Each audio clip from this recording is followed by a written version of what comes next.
L'automédication consiste à s'administrer, sans ordonnance ni conseil médical personnalisé, des médicaments ou des techniques de soins.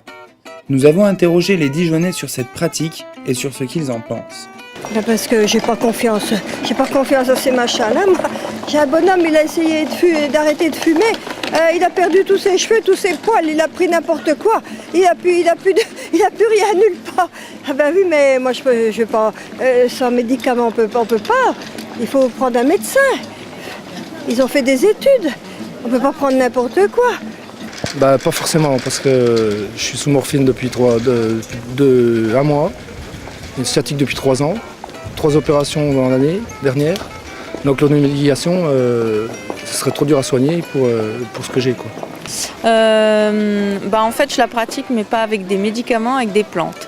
Donc tout ce qui est arcogélule ou élusane, voilà. Mais pas avec des médicaments, par exemple des antibiotiques prescrits et repris après, non, ça je fais pas. Pour des choses bénignes, genre maux de tête, mal de gorge ou des choses comme ça. Si je sens que c'est plus grave, je consulte.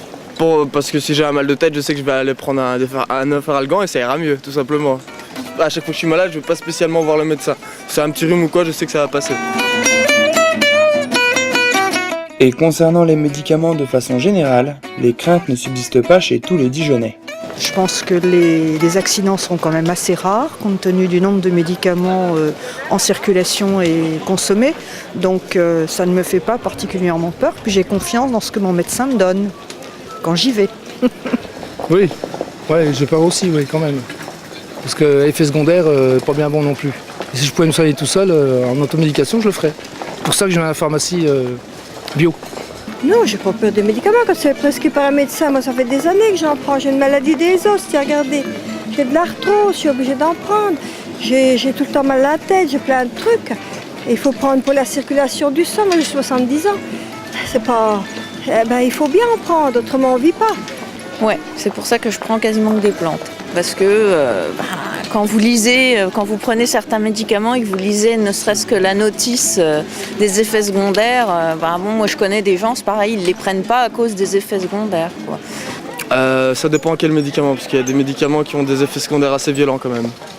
Ça dépend lesquels. Ça dépend des maladies, ça dépend des médicaments. Moi j'ai mon médecin, j'ai assez confiance en mon médecin, ça fait plusieurs années que j'y vais. Et il ne me donne pas une liste comme ça de médicaments à voir. Ça dépend des médecins évidemment aussi, et de ce qu'on a. Si vous parlez du Mediator, on savait depuis longtemps que c'était pas bon.